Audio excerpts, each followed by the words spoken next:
안녕하십니까. 신영일의 비즈정보 플러스입니다. 4월에 먹기 좋은 제철 음식 하면 멍게를 꼽을 수가 있는데요. 멍게에는 타우린이 많이 들어있어서 피로 해소에 도움이 되고 다당류 글리코겐이 풍부해서 수온이 따뜻할 때 먹으면 더욱 맛있다고 합니다. 이러한 멍게를 고를 때는 껍질이 진한 붉은색을 띠고 단단한 것이 신선한 멍게라고 하니까 참고하시기 바랍니다. 그럼 오늘 순서 본격적으로 시작합니다.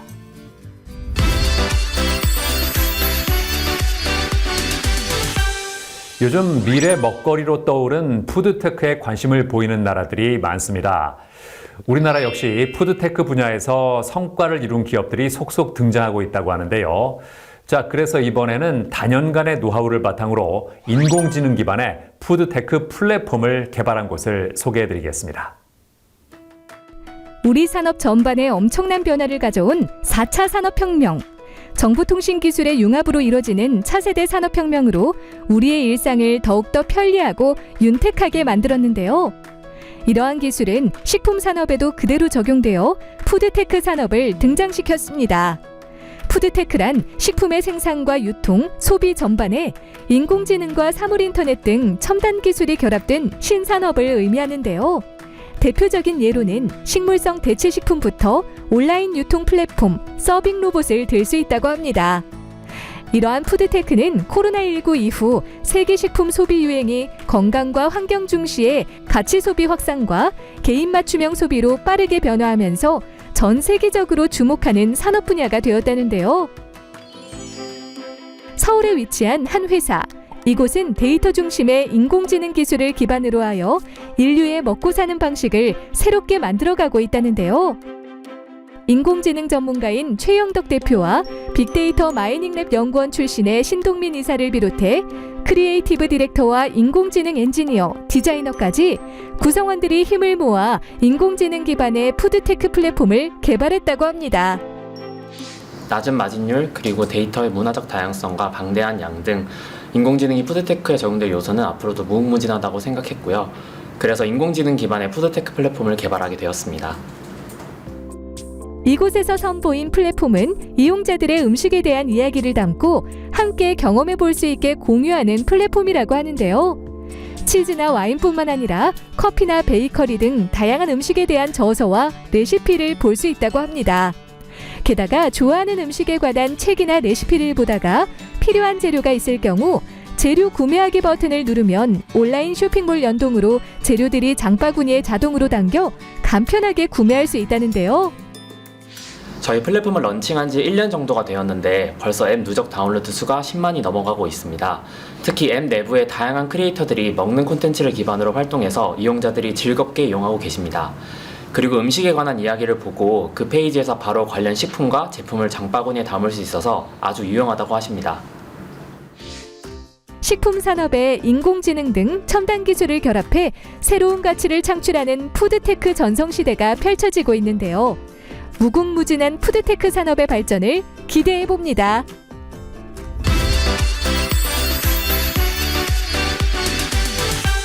최영덕 대표와 함께 자세한 말씀 나눠보겠습니다. 안녕하세요. 안녕하세요. 회사 소개를 부탁드리겠습니다. 네, 저는 AI 기반 푸드테크 스타트업을 하고 있는 최영덕이라고 합니다. 저희 회사는 이름에 걸맞게 인공지능과 인류가 함께 만드는 식에 대한 문화와 지성을 담아가고자 하는 회사이고요. 지금 앱을 개발해서 누적 한 11만 다운로드를 확보한 회사입니다. 회사에는 어떤 차별점이 있을까요? 기존에 있는 음식 관련된 컨텐츠 사업들보다 좀 더 구체적이고 진정성 있고 재밌는 그런 컨텐츠들이 준비되어 있다고 생각합니다. 예를 들어 정말 크리에이터들이 먹고 사는 것들, 그런 것들이 정말 리스트로 준비가 되어 있고요. 네. 플랫폼에는 어떤 기능이 있습니까? 한 3가지 정도를 말씀드릴 수 있을 것 같은데, 하나는 이제 이유식이나 와인 이런 입문서들이 준비되어 있어요. 음식 관련된 그런 입문서들을 볼 때 독자들이 좀 더 쉽게 해석할 수 있고 배울 수 있게 인공지능이 되게 다양한 방면으로 도와줍니다. 그 기능이 하나 있고, 두 번째는 사람들의 어떤 진짜 구매 내역을 바탕으로 내 주변에 있는 사람들이 어떻게 먹는지를 인공지능이 시각화해서 보여주는 기능이 있어요. 그래서 정말 광고가 아닌 진정성 있는 그런 것들을 이제 볼 수 있는 어떤 기능들이 준비되어 있습니다. 앞으로는 어떤 계획이 있을까요? 네, 저희가 아무래도 초기 스타트업인 만큼 다양한 일들을 시도하게 될 것 같고요. 지금 저희를 도와주시는 다양한 크리에이터 분들이 한 500명 분들이 계시는데 그분들과 자연스럽게 협업을 하면서 저희 한국에서 시작한 조그마한 플랫폼이 역사적으로 인류의 어떤 식문화에 기여했다는 사실을 만들어가고 싶습니다. 네, 오늘 말씀 잘 들었습니다. 감사합니다. 감사합니다.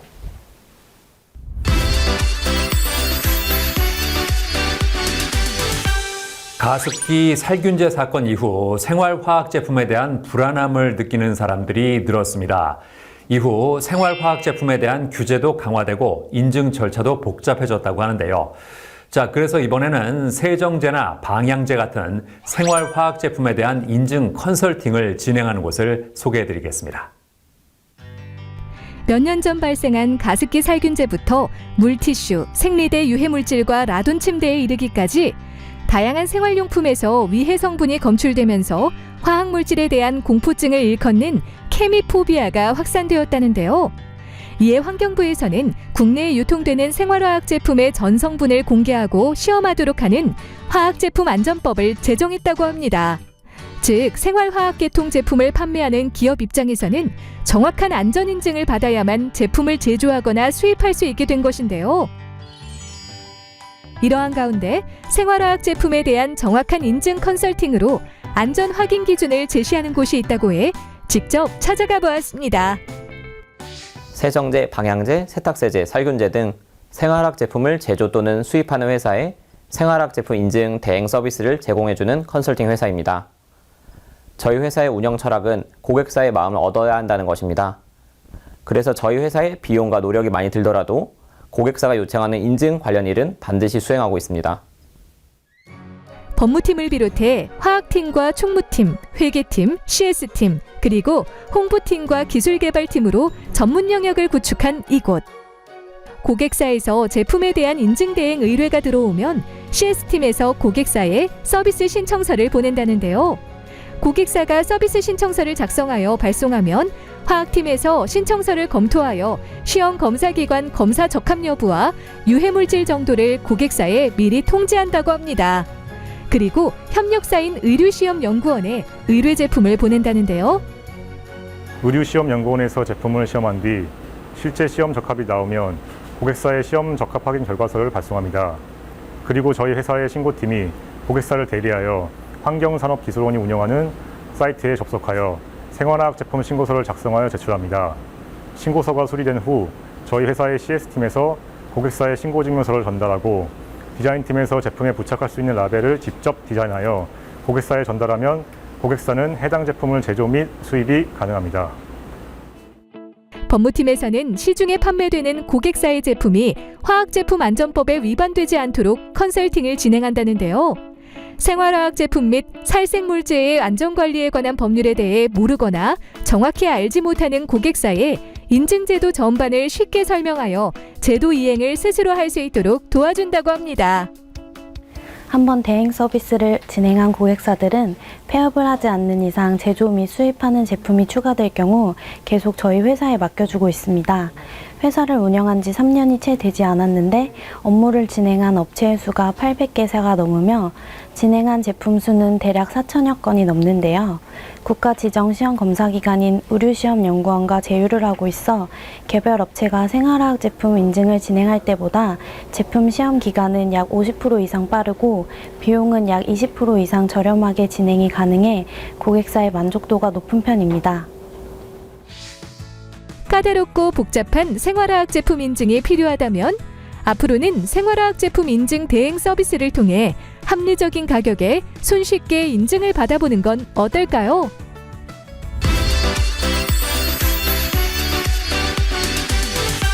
정원용 대표와 함께 자세한 말씀 나눠보겠습니다. 안녕하세요. 안녕하세요. 회사를 설립하게 된 계기가 뭘까요? 네, 저는 생활화학 제품 인증 허가를 담당하고 있는 환경부 산하 공공기관에 재직을 하였습니다. 재직하였을 당시 많은 업체들에서 애로사항이 발생했었는데요. 예를 들면 어떤 업체는 내 제품이 수입하지 못하고 통관에 걸려서 묶여 있다. 어떤 업체의 제품은 인증 규제를 받지 못해서 내 제품이 판매하지 못하게 되면서 폐업 처리를 눈앞에 두고 있다. 이런 애로사항들이 많았습니다. 저는 이런 문제점을 해결하기 위해서 내부적으로 많이 고민을 하였지만 실질적인 도움을 드릴 수 없었습니다.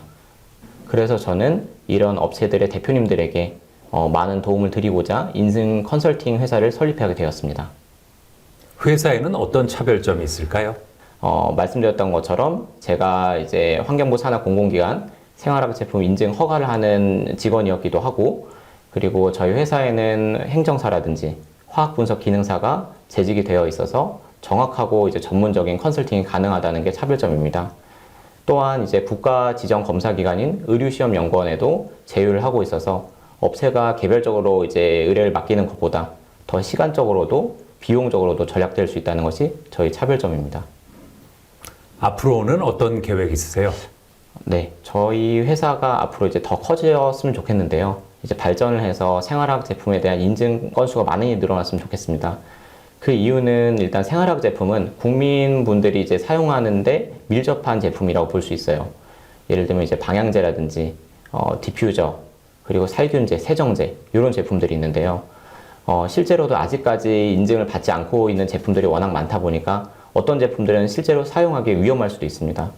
저희가 인증 컨설팅을 함으로써 이런 국민분들이 사용할 수 있는 안전한 제품을 만들고, 저희 당사가 진행했던 인증 제품들은 조금 더 안전하다는 것을 국민들이 인식할 수 있게 하는 것이 제 바람입니다. 네, 오늘 말씀 잘 들었습니다. 감사합니다. 감사합니다.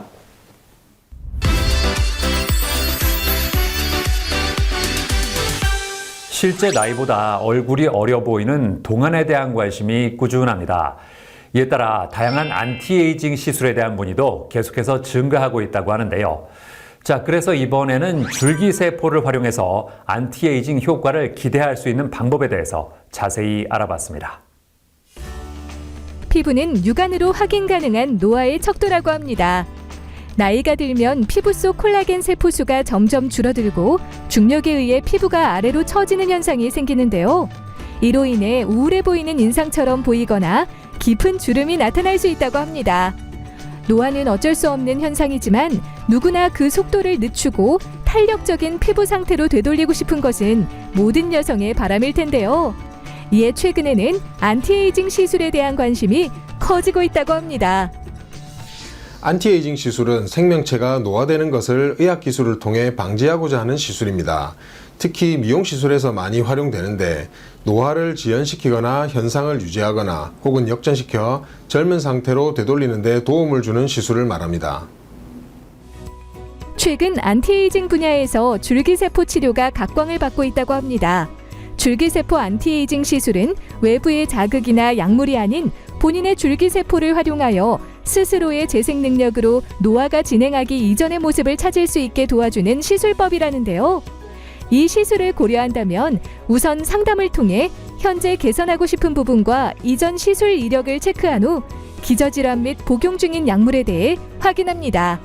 이후 진료를 통해 줄기세포를 어디에서 채취할 것인지, 어떤 방법으로 시술할 것인지 체크하고 검사를 받는다는데요. 사전 검사상 문제가 없다면 이전 진료를 통해 정해진 방법에 따라 혈액, 골수 또는 지방을 채취한 후 그 안에 존재하는 줄기세포와 성장인자 및 각종 유용한 세포를 특수 장비를 통해 추출한다고 합니다. 추출한 줄기세포를 활용한 치료는 크게 전신주사와 국소주사로 나눌 수 있다는데요.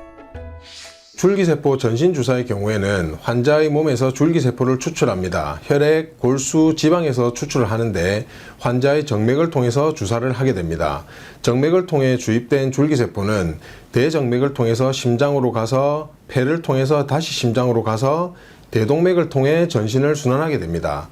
전신을 순환하던 줄기세포는 환자의 몸에 손상된 조직이 있는 경우, 염증이 과도한 경우 또는 염증이 없어도 되는 부위에 염증이 생겨 있는 경우에 찾아가서 반응을 진정시켜 줍니다. 국소주사의 경우에는 안면부에 속건조가 굉장히 심하거나 젊어지고 싶은 부위가 있으시면 그 부위의 진피층에 주사를 하게 됩니다. 경우에 따라서는 국소주사를 할 경우 통증을 수반하는 경우가 있기 때문에 수면 마취를 해서 시술을 하기도 합니다. 탄력 없는 피부와 깊어지는 주름으로 인해 안티에이징 시술을 고려한다면 강력한 재생 효과를 지닌 줄기세포를 활용한 안티에이징 시술을 주목해보는 건 어떨까요?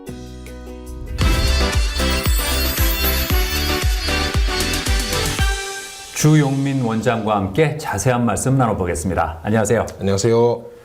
안티에이징 시술에는 어떤 종류가 있습니까? 예, 우리 주변에서 미용 목적으로 피부과나 성형외과에서 하는 대부분의 시술이 안티에이징 시술이라 할 수 있습니다. 제일 쉽게 주름 부위에 보톡스를 맞는 것, 그리고 처진 피부를 들어 올리기 위한 리프팅 시술, 색소 레이저, 그리고 탈모 치료에 이르기까지 목적에 따라서 안티에이징 시술의 종류는 굉장히 다양합니다.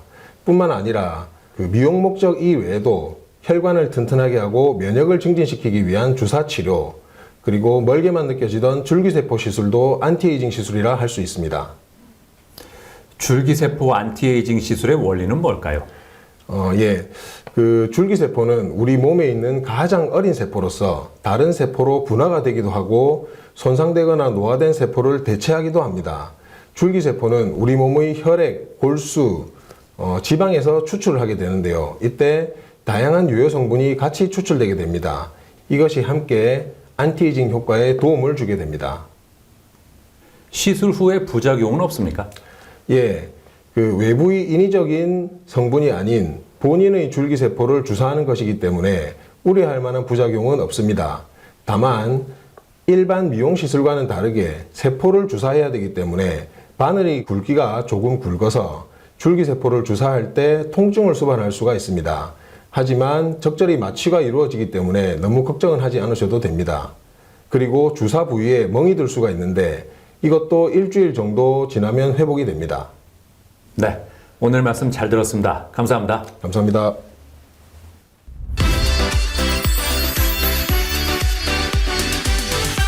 요즘 대부분의 가정에서 음식을 보관할 때 밀폐 용기를 사용합니다. 많이들 찾는 만큼 다양한 밀폐 용기들이 등장하고 있는데요. 자, 그래서 이번에는 음식을 오랫동안 신선하게 보관할 수 있도록 옹기 소재로 만든 보관 용기를 소개해 드리겠습니다. 어느 집이나 냉장고를 열어보면 눈에 띄는 것이 있습니다. 바로 김치를 비롯한 여러 반찬과 식재료를 담는 밀폐용기인데요. 불과 30년 전만 해도 제대로 된 국내 밀폐용기 제조업체가 없어 대부분 식재료를 검은 비닐봉지에 담고 남은 반찬은 사기 그릇에 담아 냉장고에 보관했다고 합니다. 하지만 지금은 국산 밀폐용기 제조업체들이 속속 등장하면서 밀폐용기를 손쉽게 구할 수 있게 됐고 플라스틱 외에 내열유리나 도자기 등 다양한 재질로 밀폐용기가 진화해 가고 있다는데요. 이러한 가운데 장독대 옹기를 이용해 음식을 오랫동안 신선하게 보관하며 항균 효과도 뛰어난 식품 보관 용기를 개발한 곳이 있어 찾아가 보았습니다. 저희 회사는 2012년에 사각형 옹기 생산 방법을 개발하여 특허 등록하고 이를 사업화하기 위하여 2015년 3월 법인회사를 설립하였습니다. 현재 냉장고 보관용 사각옹기 4종을 제품화하여 시장에 런칭하고 품질 향상과 공정 효율화를 위해 노력하며 판매에도 주력하고 있습니다. 먼 옛날부터 음식의 보관 용기로 발전해온 옹기는 선조들의 지혜가 담겨 그 기능이 우수함에도 주거 공간의 변화로 인해 사용의 제약이 많아 점차 사라져가는 추세라는데요. 이에 사각형 옹기로 재창조하여 냉장고 내에서도 전통적인 장독대에 우수한 식품 보관 기능을 재현하고 편리하게 사용할 수 있도록 했다고 합니다. 그렇다면 사각형 옹기는 어떻게 만들어질까요? 우선 점토를 골고루 반죽해 자른 후 고압 프레스를 이용하여 사각형을 만든다고 합니다. 그리고 균열이 가지 않도록 보름 정도 건조시킨 뒤 유약을 발라주고 1200도의 고온에서 구워내고요. 바닥면을 곱게 간 다음 바이오 플라스틱과 실리콘으로 만든 뚜껑을 결합하고 제품별로 포장한다는데요. 저희 제품은 숨을 쉬면서 음식물을 오랫동안 신선하게 보관할 수 있습니다. 김치 같은 경우 냉장고에서 한 달 정도 맛있게 보관할 수 있고 파, 마늘, 고추, 상추도 신선하게 보관이 가능해 식재료를 버리지 않고 사용할 수 있습니다. 그리고 저희 제품은 항균력이 강합니다. 대장균, 멸균력이 99.9%, 포도상 구균은 98.4%로 매우 위생적인 용기입니다. 아울러 저희 제품은 활성산소 제거율이 83.5%로 항산화 효능이 높고요. 2시간 이내 탈취 효과가 71%로 잡냄새를 잡아줍니다. 또한 저희 제품은 환경 친화적인 용기입니다. 흙으로 만들어져 파손되면 흙으로 빠르게 돌아가기 때문에 옹기는 폐기물이 남지 않고 사라집니다. 옹기의 과학에 편리함을 더해 만든 특별한 식품 보관 용기. 추후 국내를 넘어 세계 시장에서도 인정받는 제품이 되길 기대해 봅니다.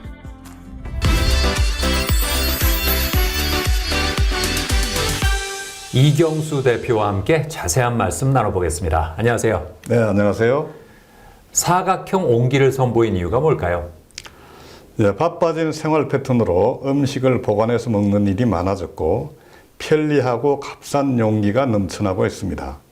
이로 인해 음식물 쓰레기뿐만 아니라 식품 용기의 폐기물 문제도 심각해지고 있습니다. 음식을 안전하게 오랫동안 또 맛있게 보관할 수 있는 방법을 연구하던 끝에 옹기가 그 해답이라는 결론을 얻게 되었습니다. 그래서 전통 옹기를 개량하고 실용화하여 효능과 편의성을 결합한 새로운 개념의 식품 용기로 개발했습니다. 기획할 때 어디에 중점을 두었을까요? 전통 옹기의 효능을 그대로 재현하되 실생활에서 사용하기에 편리하도록 공간 효율성이 탁월한 사각형 옹기로 만들었습니다. 그리고 뚜껑은 내용물 식별이 가능하고 무게를 줄이며 밀폐가 가능한 소재로 하되 환경과 건강을 최대한 고려하여 바이오 플라스틱과 실리콘을 채택하였습니다. 소비자들의 반응은 어떻습니까? 소비자들이 다양한 음식을 보관한 후 스스로 실험해보고 경험을 공유하고 있으며 놀랍다거나 신기해하는 반응을 보이고 있습니다. 저희 제품과 다양한 음식 보관에 대한 긍정적인 정보들이 축적되고 있으며 이러한 정보들을 더 많은 소비자들과 공유하기 위해 노력하고 있습니다. 각 가정의 냉장고 속에 장독대를 만들어 예전처럼 우리 음식을 보다 맛있게 즐길 수 있도록 하는 것이 저희의 목표입니다. 앞으로는 어떤 계획이 있으세요? 예, 일본, 미국 등 교포사회에서 옹기의 효능을 아는 세대 중심으로 저희 제품이 알려지고 있습니다. 나아가 건강에 대한 관심이 세계적으로 높아지고 있고 환경에 대한 위기의식이 고조되고 있어 옹기에 대한 인식이 많이 달라지고 있습니다. 건강을 위해서 또 환경을 위해서 저희 제품을 적극 홍보하고 공급을 늘려가고자 합니다. 하반기부터는 해외 바이어의 요청에 부응하여 수출을 진행하고자 하며 온라인을 통해 해외 소비자와 직접 소통하는 방법도 계획하고 있습니다. 네, 오늘 말씀 잘 들었습니다. 감사합니다. 네, 감사합니다.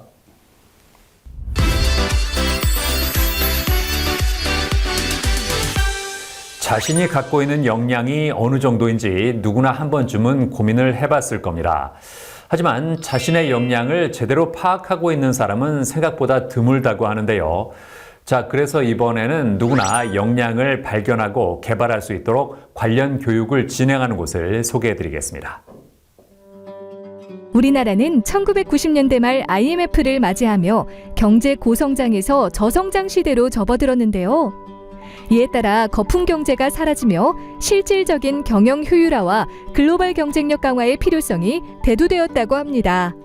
그리고 대기업을 필두로 하여 적합한 인재 선발을 위한 채용과 승진 후보자 평가에 대한 관심이 커지면서 역량의 중요성이 높아지고 있다는데요. 역량이란 어떤 일을 해낼 수 있는 힘을 말하는데 성과가 필요한 개인이나 조직 그리고 사회에서 너도 나도 역량 발견과 개발에 열을 올리고 있는 상황이라고 합니다. 전북 정읍에 위치한 한 강의 현장. 커리어 설계와 진로 역량 등 다양한 영역에서 미래 인재를 교육하며 심리진단 도구 기반의 조직 활성화 활동을 통해 학습자들이 강점을 찾을 수 있도록 돕는 전은지 대표를 만날 수 있었는데요. 그녀의 운영 철학은 무엇일까요? 네, 사람마다 각자 다른 강점과 역량을 지니고 있습니다. 저는 그 강점을 모른다면 참 슬픈 일이라고 생각해서 여러 사람들이 자신의 강점을 발견할 수 있는 일을 도와주고 싶었습니다. 그래서 저만이 가지고 있는 비전이자 철학을 통해 0세부터 100세까지 모든 이들의 역량을 발견하고 이끌어주는 것을 목표로 두고 있습니다. 간호학과 대학생들을 대상으로 리더십과 면접 역량 강화에 대한 강의를 진행하는 전은지 대표. 자신에 대한 가치를 발견하고 취업 설정에 대한 긍정적인 동기부여와 마인드를 함양할 수 있는 방법과 현장에서 선호하는 산업 맞춤형 인재로 거듭나기 위한 이미지 메이킹과 인성 역량을 강화하는 방법을 알려주는데요. 이뿐만 아니라 최근 기업에서 요구하는 산업인재로서의 인재상에 따른 면접법과 함께 모의 면접을 실시해 취업에 대한 스킬과 자신감을 향상시킬 수 있도록 도와준다고 합니다. 강의를 듣는 사람들이 하나라도 얻어갈 수 있는 교육을 합니다. 예를 들어서 상담사님들을 대상으로 하는 상담 스킬에 대한 부분을 진행을 한다고 가정했을 때 저는 그에 대한 제가 가지고 있었던 경험과 그리고 그 입장에 따른 어떤 이야기들을 이제 코칭을 해주면서 강의를 통해서 이런 여러 가지 스킬들을 전달을 합니다. 이렇듯 대상자의 눈에 맞춰서 늘 강의를 진행을 하고요. 한 개라도 얻어갈 수 있는 뜻깊은 시간이 될 수 있도록 끊임없이 연구합니다. 자신의 역량을 돌아보고 더불어 역량을 제대로 개발하고자 하는 사람들이 많을 텐데요. 앞으로도 대학과 기관 등 다양한 곳에서 역량에 관한 강의를 진행하여 많은 사람들이 자신의 역량을 발휘할 수 있도록 돕길 기대해 봅니다.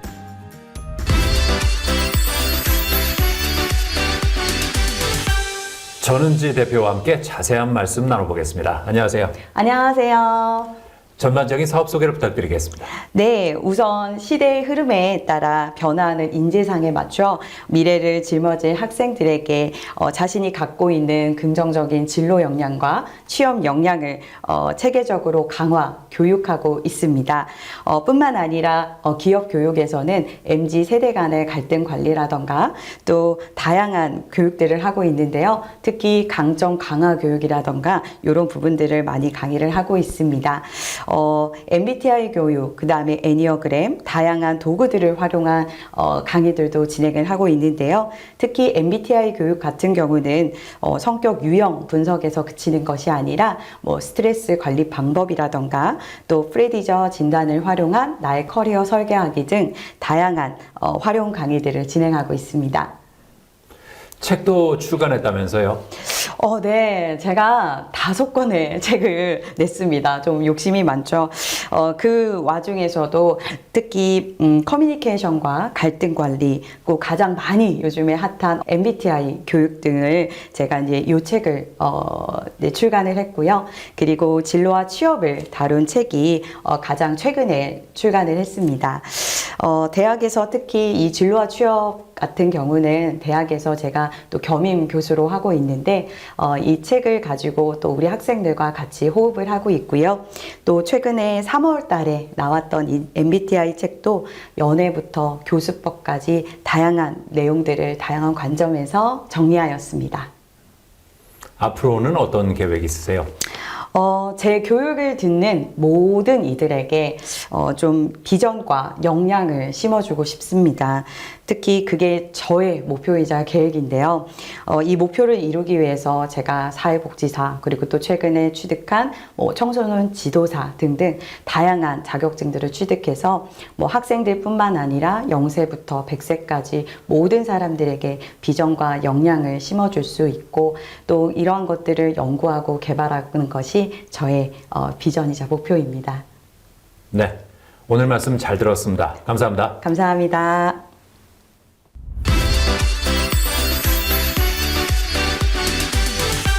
살면서 한 번쯤은 허리 통증을 경험하게 되는데요. 파스를 붙이는 것과 같은 임시 방편으로도 통증이 호전되지 않고 다리까지 저릿한 느낌이 든다면 허리 디스크를 의심해 볼 수 있다고 합니다. 자, 그래서 이번에는 허리 디스크가 발생하는 원인부터 치료 방법까지 자세히 알아봤습니다. 우리 몸의 대들보로 불리는 핵심 부위인 척추. 순수 무게는 2kg 내외에 불과하지만 약 30배 이상에 달하는 체중을 지탱한다는데요. 이렇다 보니 노화나 지속적인 외부 자극 등 다양한 이유로 인해 허리 통증을 호소하는 사람들이 많다고 합니다. 허리 통증을 유발하는 질환으로는 허리 디스크와 척추관 협착증, 척추 측만증이 있다는데요. 이 중에서도 현대인의 고질병이라고 불리는 허리 디스크는 연령이나 성별과 관계없이 빈번하게 발생한다고 합니다. 만약 허리 디스크가 의심되면 병의원에 가서 신속히 검사를 받아봐야 하는데요. 우선 환자의 증상을 파악하기 위해 디스크의 신경 압박을 유도하는 이학적 검사를 진행한다고 합니다. 이 검사를 마친 후에는 영상학적 검사를 통해 확진을 하게 된다는데요. 엑스레이 검사를 통해 척추뼈의 퇴행 여부와 S자 형태의 만곡이 정상 범위인지 배열은 괜찮은지 파악하고 MRI를 통해 디스크의 실제 탈출 여부와 그 정도를 확인할 수 있다고 합니다. 허리 디스크 초기 증상 시 보존 치료를 진행합니다. 보존 치료로는 크게 약물 치료, 도수 치료, 주사 치료, 그리고 침상 안정 등으로 나누어 볼 수 있습니다. 이는 증상의 지속 기간과 통증의 정도, 재발의 횟수, 직업과 나이, 발병한 추간판의 위치와 질환의 경중을 고려해 치료를 결정합니다. 초기 추간판에 가해지는 중력을 제거하기 위해 수일 동안 침상 안정을 취하고 골반의 견인, 물리치료 등을 시행할 수 있습니다. 급성기의 증상이 사라지면 허리 근육의 악화가 있을 수 있어 도수치료 및 운동치료가 필요합니다. 통증을 완화하기 위한 소염진통제 등 약물치료도 병행할 수 있습니다. 허리 디스크 초기 시 비수술 치료법을 통해 증상을 완화시킬 수 있다는데요. 그중 도수 치료는 치료사가 직접 손으로 고장난 척추를 고정해주는 치료라고 합니다. 환자의 잘못된 척추를 종합적으로 판단하고 틀어진 척추와 관절을 올바른 위치로 돌려주면서 통증을 감소시킬 수 있다고 하는데요. 이와 더불어 교정과 함께 재발 방지에 효과적이라고 합니다. 도수치료는 근막이나 조직을 이완하는 여러 과정이 진행됩니다. 허리는 목 위쪽까지 연결돼 있어 척추 아래부터 경칩까지 수기로 충분히 풀어줘야 합니다. 요방형근은 허리 양쪽에 기둥처럼 있는 근육이기 때문에 허리 안정성에 큰 영향을 미치므로 충분히 풀어줘야 합니다. 대둔근은 허리에서 내려온 하지신경들이 지나가는 통로를 제공해 주는데 이 부분 역시 충분히 이완되는 과정이 진행되어야 합니다. 신체 대들보인 척추 건강을 위협하는 허리 디스크. 초기에 치료하지 않으면 악화될 수 있다고 하니 증상이 의심된다면 빠른 시일 내에 검사를 한 후 치료를 받아 허리 통증을 개선하길 바랍니다.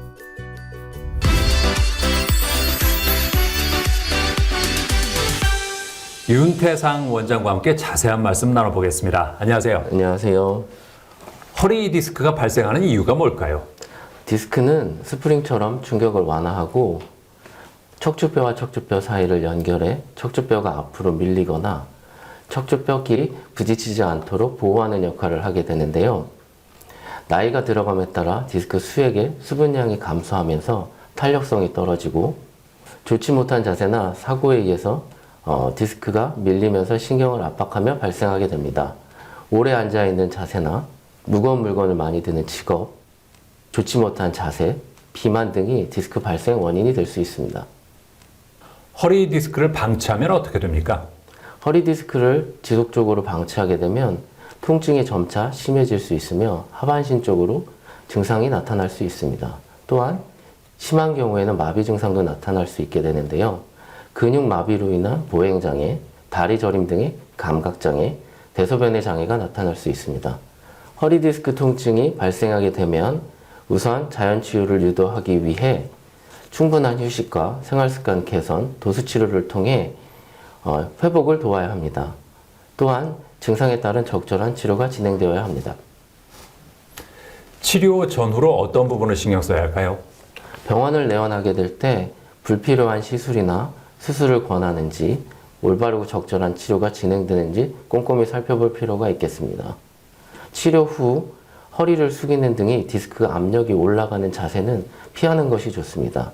예를 들어 머리를 감거나 세수할 때, 발톱을 깎을 때, 신발을 신을 때 허리를 숙이지 않는 것이 좋습니다. 또한 무거운 물건을 들 때 허리를 숙이기보다 무릎을 꿇어 물건을 짚는 동작을 취하는 것이 좋습니다.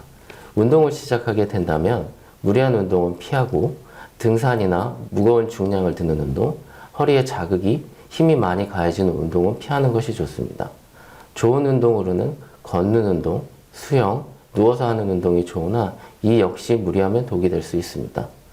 마지막으로 강화 운동을 할 수 있는 시기는 디스크 증상이 충분히 회복된 후 시작하며 재발 방지 목적으로 운동을 시작하는 것이 좋습니다. 네, 오늘 말씀 잘 들었습니다. 감사합니다. 감사합니다.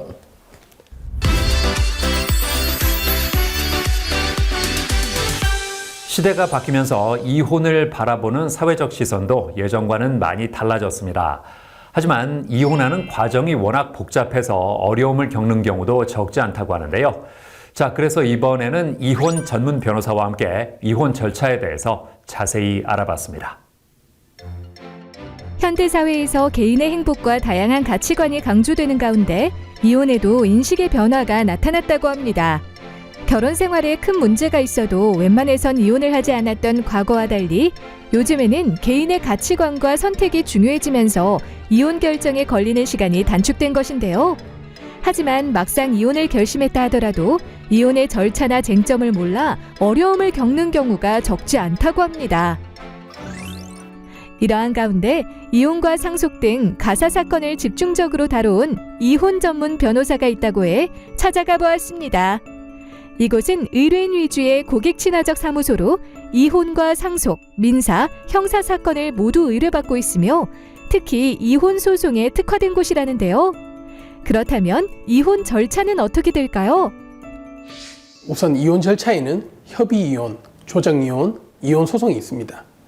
협의이혼은 당사자가 합의에 의해서 이혼하는 절차입니다. 다만 미성년 절차가 있는 경우에는 친권 및 양육권 부분에 대해서 반드시 정하셔야 됩니다. 그리고 조정이혼이 있습니다. 조정이혼은 조정 신청을 하고 법원 내의 조정 절차를 통해서 이혼하는 절차인데요. 이혼 소송 중 조정 절차와 동일하다고 보시면 됩니다. 그리고 마지막으로 이혼 소송이 있습니다. 이혼 소송은 재판상 이혼을 의미하는데 상대방의 기책 사유를 근거로 일방이 소송을 통해서 진행하는 절차입니다. 이혼 소송 중에도 조정 절차가 이루어질 수 있는데 만약 조정이 되지 않을 경우에는 일반 변론 절차로 가게 되고 판결을 선고받게 됩니다. 친절한 상담과 다양한 승소 사례로 이혼 전문 변호사로 활발히 활동하고 있는 노현용 변호사. 이혼 관련 상담 시 어떤 경우에 이혼을 말리고 이혼을 권할까요?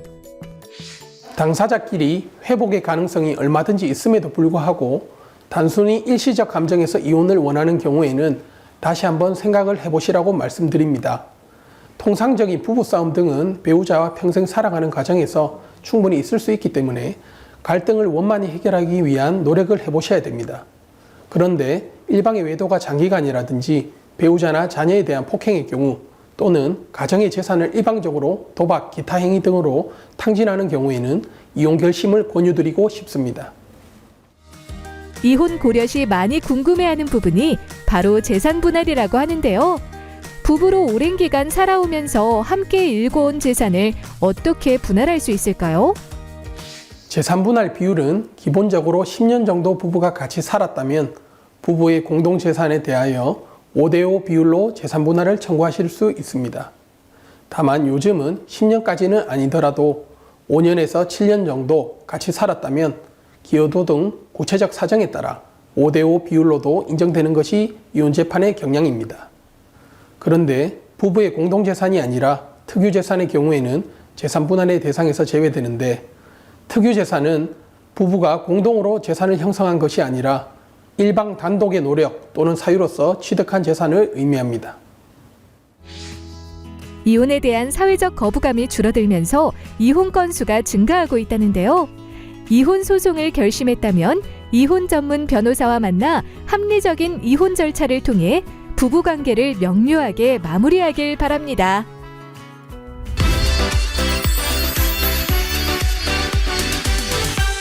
노현용 변호사와 함께 자세한 말씀 나눠보겠습니다. 안녕하세요. 안녕하세요. 이혼 시에 어떤 과정을 거쳐서 양육권자가 될 수 있을까요? 협의 이혼 시 양육권자를 결정하는 것은 당사자의 합의에 의하면 되므로 이혼 소송에 대해서 말씀을 드리겠습니다. 이혼 소송의 경우 자녀의 양육권을 결정할 때 가장 중요한 것은 자녀의 복리입니다. 아이가 어릴 경우에는 대부분 아이의 엄마에게 양육권이 인정되는 경우가 많은데요. 아이가 초등학교 고학년 또는 중학생이 되면 부모 중 누구와 살고 싶은지에 대한 의사를 표현할 수 있게 됩니다. 이때 가정법원에서는 가사조사 절차 등을 통해 아이의 의사를 물어보게 되고 그 의사를 중요한 판단 기준으로 삼습니다. 종합하면 결국 자녀에게 가장 도움이 되는 방법으로 양육권을 결정하게 된다고 보시면 됩니다. 비양육권자의 면접 교섭권은 어디까지 허용됩니까? 비양육권자의 면접 교섭권은 2주에 한 번 정도 행사하게 되는데요. 물론 이혼 소송이나 조정에서 그 횟수를 가감할 수는 있습니다. 그리고 이혼 후에 부모의 의사만 합치가 된다면 면접 교섭권의 횟수에 대해서는 비교적 자유롭게 정하시면 됩니다.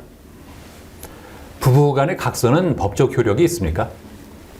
혼인 중 부부 간의 각서, 특히 재산 포기 각서의 경우를 말씀드리면 재산 분할은 기본적으로 혼인 중이 아니라 이혼 성립을 전제로 하고 있으며 그 각서의 내용 또한 민법 제103조에 위배되는 경우가 많기 때문에 재산 포기 각서는 법적 효력이 인정되기 어렵습니다. 다만 그 각서가 매우 합리적이고 구체성을 띠면서 당사자의 진정한 의사에 기한 서명 등이 인정되는 경우에는 예외적으로 효력이 인정될 수 있습니다. 설령 그 효력이 인정되지 않는다고 하더라도 이혼 소송이나 조정에서 다소 참작할 사유는 될 수 있고 법원에 어필할 정도는 된다고 보시면 됩니다. 앞으로는 어떤 계획이 있으세요? 협의로 이혼하신 분들 중 원만하게 잘 해결되신 분들도 계시지만 때로는 이혼이 급급해서 빨리 이혼만 하셨기에 재산분할, 위자료, 양육비 등에 대해서 제대로 인정받지 못하신 분들이 많습니다. 이혼을 원하실 때 합리적인 이혼, 현명한 이혼을 하실 수 있게 보탬이 될 수 있는 변호사가 되고 싶습니다. 네, 오늘 말씀 잘 들었습니다. 감사합니다. 감사합니다.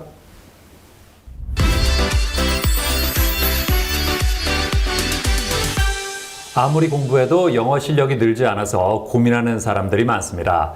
자, 그래서 이번에는 스텔라 강사와 함께 영어를 효율적으로 공부하는 방법에 대한 자세한 말씀 나눠보겠습니다. 안녕하세요. 네, 안녕하세요. 영어 강사가 된 이유가 뭘까요? 제가 대학생 때 영어 과외를 했었는데 학생들이 모르는 부분을 제가 이렇게 알려줬더니 이렇게 이해를 하는 모습을 보면서 그때 엄청난 희열을 느꼈습니다. 그래서 많은 학생들에게 영어를 가르쳐야겠다라고 생각해서 강사가 됐고요. 실제로 영어를 가르쳐 보니 천직이라는 생각이 듭니다. 오래 공부해도 영어가 어려운 이유는 뭐라고 보세요? 보통 어릴 때는 듣기와 말하기, 즉 유창성 위주로 영어를 공부를 하는데 이게 중학생이 되면 영어는 공부해야 하는 하나의 과목이 됩니다. 그때부터는 문법과 독해, 즉 정확성 위주로 공부를 하게 되는 거죠. 그러다가 대학생이 되면 영어 공인 점수가 필요하니까 이 모든 영역을 다 해야 되는 거예요. 여기서 끝나느냐? 그렇지 않죠.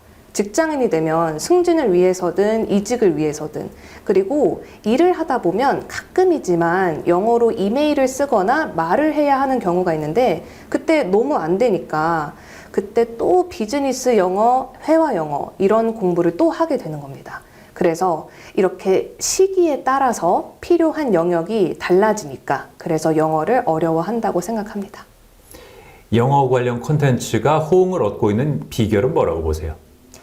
제가 학생들을 현장에서 많이 가르치다 보니까 학생들이 뭘 어려워하는지 그리고 학부모님들은 어떤 걸 제일 걱정하시는지를 잘 알고 있습니다. 그래서 그 부분에 대한 해결책을 최대한 솔직하고 영양가 있게 전달해 드리려고 했더니 많이 공감해 주시더라고요.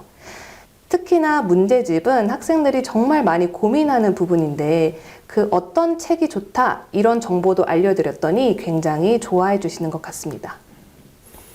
영어 문제집은 어떻게 고르는 게 좋을까요? 네, 보통 학생들이 영어 문제집을 구매할 때 친구들이 좋다고 한 책 또는 제일 유명한 책을 구매하는 경우가 많습니다. 그런데 본인과 맞지 않는 단어장이나 문제집을 구매하게 되면 앞부분만 조금 펼쳐보다가 쓱 책장에 밀어넣게 되는 거죠. 그래서 제가 꼭 좀 말씀드리고 싶은 건 문제집을 구매할 때 인터넷에서 구매하지 말고 꼭 서점에 가서 직접 펼쳐보기를 권합니다. 단어장을 예로 들면 이게 내가 외울 수 있는 수준의 단어장인지 그리고 문제집은 해설이 자세한지 내가 풀고 싶게 생겼는지 이런 것들을 학생들이 꼭 좀 눈으로 확인하고 구매하기를 바랍니다. 입시에서 영어의 영향력은 어느 정도라고 보세요? 영어가 상대평가였을 때보다 절대평가인 지금 정시에서 영어의 영향력은 확실히 줄었습니다. 하지만 영어 절대평가가 처음으로 시행된 2018학년도부터 지금까지 매년 이 등급 간 가점 또는 감점 격차가 계속해서 커져 왔습니다. 이 말은 상위권은 1등급이 필수라는 의미이고요. 수시에서도 대부분의 상위권 대학들은 수능 최저 기준이 있기 때문에 그 수능 최저를 충족하기 위해서 영어 1등급은 사실 필수입니다. 그래서 정시냐 수시냐 어떤 대학이냐 어떤 과를 갈 것이냐에 따라 다 다르겠지만 입시에서 여전히 영어는 중요하고 꼭 상위 등급을 받아야 하는 과목입니다. 영어 공부를 잘하는 방법은 뭘까요? 시기별로 말씀을 드리면 중학교 입학하기 전까지는 웬만하면 흥미를 유발하는 영어를 많이 접하는 게 좋습니다. 그리고 중학생 때부터 고등학생 때까지는 시험 영어를 위한 공부를 해야겠죠. 이 시험 영어에서 고득점을 받으려면 총 4단계가 필요한데요. 단어, 문장 해석, 지문 독해, 문제 풀이 이런 단계를 각각 아주 탄탄하고 착실하게 쌓아줘야 합니다.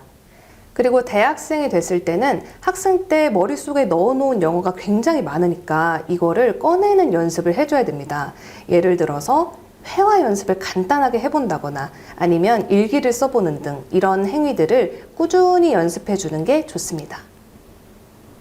모의고사를 위한 팁이 있을까요?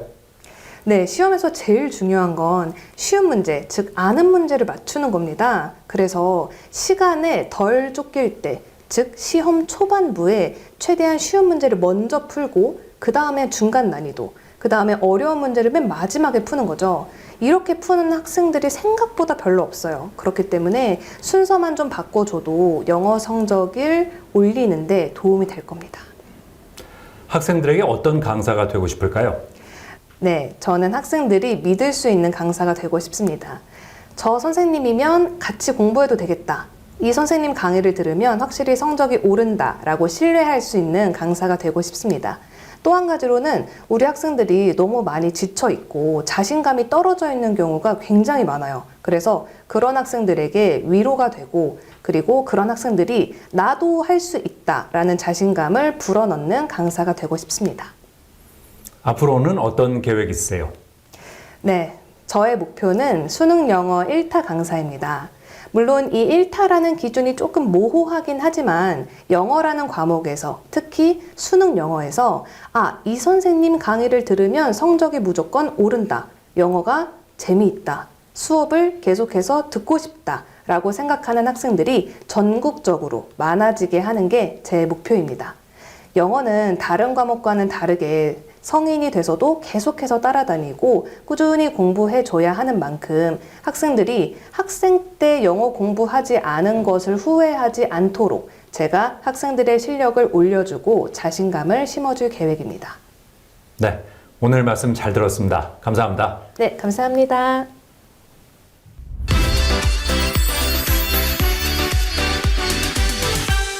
매트리스는 진드기의 주요 서식지 중에 하나인데요. 진드기를 제거하기 위해서는 습기 제거가 중요합니다. 자고 일어난 후에는 이불을 개고 환기해 주거나 제습기를 이용해서 습기를 제거해 주는 것이 좋습니다. 그리고 진공 청소기를 이용해 청소하거나 햇볕에 말리는 것도 하나의 방법이 되고요. 커버가 분리되는 제품일 경우에는 뜨거운 물을 이용해서 일주일에 한 번 정도는 세탁해 주는 것이 좋다고 하니까 참고하시기 바랍니다. 저는 다음 시간에도 다양한 소식 가지고 인사드리겠습니다. 고맙습니다.